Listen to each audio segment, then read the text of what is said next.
don't. Hello everyone, hope you're staying safe and doing well out there. I know it's a little late, but in today's video, I'll be giving my recap and thoughts on episode 9 and 10 of It's Okay to Not Be Okay, currently up on Netflix. Because I had things last week, I wasn't able to recap and give my thoughts on episode 9 and 10 last weekend. So today, we're getting a 2-episode review and smaller recap of both, so I can hopefully catch up with what is currently airing on Netflix, but that's what we're doing in today's video.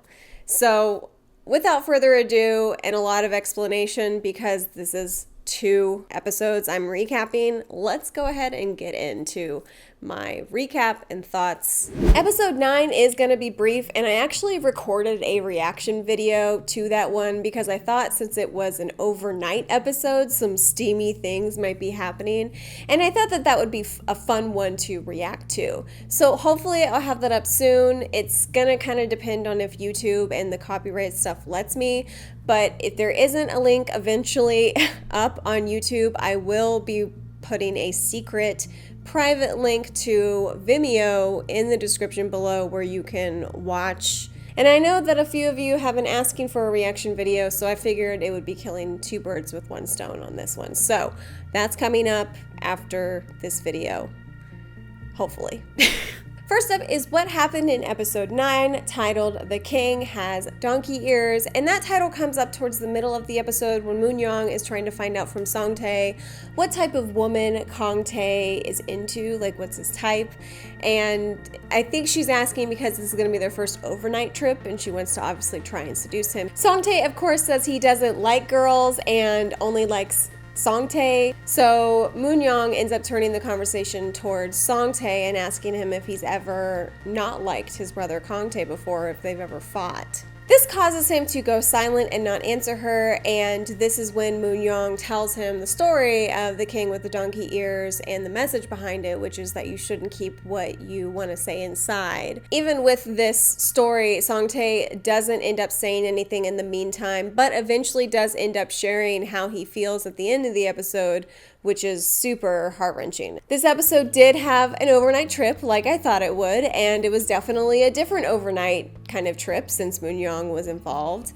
And it also gets derailed by the fact that the patient who was in love with the other female patient ended up showing up and asking for Kong-tae's help because the female patient's family had discharged her from the hospital after the whole ex-husband thing, and the male patient, who's obviously in love with her, ended up taking someone else's day out or evening out pass and wound up finding his girlfriend and running away together, and they pretty much took a taxi until they ran out of money, and when they needed a place to sleep they couldn't pay for it, so the male patient ends up calling Kong-tae because he's kind of feeling like, well, you know, we're bros and I happen to take the emergency contact list from the hospital just in case, and I feel comfortable asking for help from you. Because Moon-young found out that they can pay via credit card, they end up buying the patients their room for the night after Moon-young sort of convinces Kong-tae this is probably the best plan of action, and they rent a room there as well. So that and Moon-young getting Kong-tae drunk that evening and trying to pounce on him, I would say it was a very funny and sweet little overnight trip we got to witness. We do get a sweet smooch as well the next day, so that was lovely to watch. This was also Kong-tae's first overnight trip, which is made very obvious by Moon-young when she sees what he's packed earlier in the episode for the trip. And we also find out between a conversation with the director and Kong-tae before he leaves with Moon-young on the trip that she perhaps uses her extravagant flashy outfit, yes, there's a whole flashy outfit thing, as a coping mechanism and sort of a shield. And this is also when they speculate and talk more about Moon-young's mother and the director thinking that maybe she's alive, considering the conversation he also had in this episode with Moon-young's father when they were having a little session. You know, how he's still very confused. He really thinks he killed his wife, but now he's not so sure. So because of that, the director is really starting to think that maybe she's alive. We also see a very interesting scene between the head nurse and the patient with the floral robe involving Moon-young's mother's book, and we see more of this in episode 10, but you can tell in this scene that the head nurse is starting to wonder about the patient, either from worry or something else. Song-in is still vying for Juri's affections in this episode and uses some different tactics, that one involving his employee in an attempt, which was very funny because at first I thought that his employee was just being kind of friendly and a good friend to Juri, but no, he had paid her to sort of manipulate her at the end of the conversation, sort of pushing that, you know, Song-in would be a really much better choice for her over Kang Tae. I'm also still not used to seeing him without his facial hair. I'm talking about Song-in. It's still very unnerving to me, and we also find out why Juri and Moon-young don't get along by seeing a flashback scene of them as kids. After the trip, when it's found out at the hospital from the patient that Kang Tae and Moon-young were at an overnight trip going on a date, that rumor spreads throughout the hospital, which ends up causing Song Tae to overhear this as well. Now, the reason this is bad is because both Kang Tae and Moon-young lied to him about going on a trip together. They both said they were going somewhere separately. When Kang Tae goes to talk to Song Tae and I think come clean, Song Tae gets upset, calls him out, and starts yelling, saying that Kang Tae wants him dead anyway, and mentions the time that he almost drowned as a kid and how Kang Tae had pushed him and was going to leave him there. We end the episode seeing Kang Tae breaking down from hearing his brother say this and how his brother has obviously been feeling, and it's just devastating. And that's how they end the episode. They pick back up in episode 10 where they left off, and Song Tae doesn't want to go home with Kang Tae, so it's offered by the director that Song Tae stay at the hospital since he's been sedated and is sleeping in one of the rooms anyway. For the rest of the episode, he pretty much sulks and hides from everyone, not talking, especially to Kang Tae, and he's basically sulking hardcore for being lied to. So in this episode, he's mostly hiding in the room, and, you know, a lot of different people try and go in there and talk to him, but he's just shutting everyone out while he's upset. Kang Tae feels really bad, and even though Moon-young tries to tell him several times that what happened when they were young wasn't his fault, especially since she saw what happened, he still blames himself, you know, especially because in Song Tae's eyes, he remembers it as Kang Tae pushing him in the water. So yeah, Kang Tae just feels really guilty, and he also seems really lost now that his brother won't talk to him or wants to be near him. And since up until this point, you know, his brother has been his whole world. He even has a moment when he tries to break up with Moon-young again because, as he tells her, she made him forget that he needed to focus on taking care of his brother, and that because of this, their relationship is doomed, and why even try? Even though he says this, Moon-young doesn't believe that's really what he's saying. You know, she thinks that he's saying the opposite of what he's really feeling. However, he keeps denying how he feels about her and ends up walking away from Moon-young, and we see how devastated this leaves her. You know, she's now lonely again, alone in the house because neither Song Tae or Kang Tae are there. And after that, we see what I feel is one of the saddest scenes, which was Kang Tae sneaking into Song Tae's room while he's asleep and just taking his hand, putting it up against his own cheek and just weeping for his brother. I think their relationship, and he just wants his brother back. He doesn't want his brother to be mad at him anymore. We also see the head nurse watching the female patient with the floral robe more in this episode, especially after the patient drops off a book in Song Tae's room, which is one of Moon-young's mother's books. So she drops the book off with a note inside saying that the story is about a little brother killing his big brother. And we then see Song Tae start reading the book, and I think that the head nurse saw all this play out because she then starts to watch the patient more closely and also warns Kang Tae that something might be going on with her. Now, by this point, I was getting really creeped out by Floral Robe Patient, and I also am now 100% sure that she is Moonyoung's mother. They're going to try and play it off that she isn't, but I know she is. And speaking of the head nurse, I think the cutest scene in this whole episode is when the head nurse pops into Songtae's room with a big brontosaurus plush, and Songtae's reaction to it and the conversation that follows. You know, him going in and telling the nurse all about the dinosaurs, and that, you know, his favorite cartoon, Julie the dinosaur, this big plush is his mother, even though he's not the same species as his mom. So he explains to her that she's like a stepmom, but a real mom because she loves him.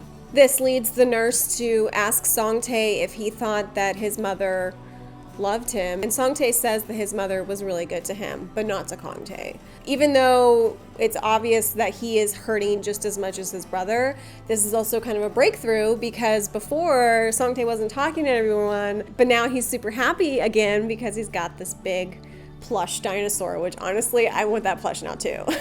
I also really liked a scene with Songin and Moonyoung, which kind of felt like a breakout moment for Songin's character. There's this moment between him and Moonyoung when she asks him who he likes most, her or Juri, who happens to be passed out from drinking at Moonyoung's place after they had come and reconciled and were friends again. But in this scene, you now realize that he has known her for 10 years.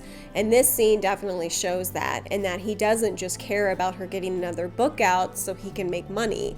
This scene to me felt like his character was really having a moment, an arc in his development, and a moment to shine. In it, he was very understanding and sweet, and the way he explained that you don't have to have a number one or number two person in your life, that you can like more than one person, but for different reasons, and explaining that to her in a way that would help her understand, shows that he understands that she's different and cares for her and has been sort of helping her along the way this whole time.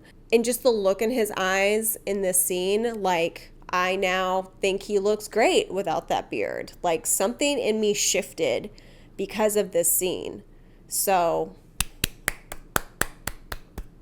I now understand why you can tell that Juri is starting to fall for him. We see scenes of this in the episode, and you know, I think the beardless face is growing on her as well. Another thing that was interesting about this episode is during a scene with the director and Kongtae after an incident with the Floral Robe Patient, who her name is Park Ok-ran. She ends up provoking Moonyoung's father by singing the My Darling Clementine under her breath while they're both outside, and he ends up thinking that she is his wife and goes to choke her like he did with Moonyoung when she came to walk him a few episodes ago. So the director starts putting the pieces together and even starts to suspect himself that Ok-ran is Moonyoung's mother, which I was suspecting this earlier as well. And in this scene, I also realized something, that in most Korean dramas, we never have a character observant enough to put together what us as the audience are already speculating or that we've seen. In this show, we have a character seeing what we're seeing and guessing right along with us, and I feel like I haven't seen this in a Korean drama before. Maybe when I've watched like a crime police drama, but I don't know. I just am kind of impressed that these characters aren't just oblivious to their surroundings. Like, they are witnessing what we're witnessing, and it's not like they're surprised by anything. They're figuring things out as we're figuring them out and kind of speculating. So it feels meta, but I don't know if it really is meta. I think that these characters are just more realistic, and this is one of the ways that they feel more realistic. If this were happening, they would be talking about it in real life. I'm liking it. I liked it. We also find out it's Moonyoung's birthday the following day as she goes to visit Juri's mom since she's lonely. And after talking with Songin the night before, decides to, in her own way, reach out. She waits for Juri's mother outside of their house and asks her to cook her something since she had offered previously, and ends up being served seaweed soup since that's what she asked for. And seaweed soup soup is something that you eat on your birthday in South Korea. So because of this, Juri's mother knew it was her birthday, and so did Song-in, who earlier in the episode had tried to say, hey, let's go out to eat tonight, especially since it's that day. Now, when he said that, because of, I think, the translations, I almost thought it was the day her mother disappeared. Now, it could still be the case, but it's definitely her birthday, and so towards the end of the episode, that's what it's focused on and what is sort of the epicenter of everything else that happens. While at Juri's place, Moon-young tries to get Song-in to come out and talk with her, since she now has an idea for her new book based on the illustration he had thrown at her a while ago, the last time she tried to talk with him, and tells him that he's her best friend and that she can't do this without him and she needs him to kind of get over it and help her. Now, this is when Song-tae calls her a liar and she tells the story of the boy who cried wolf.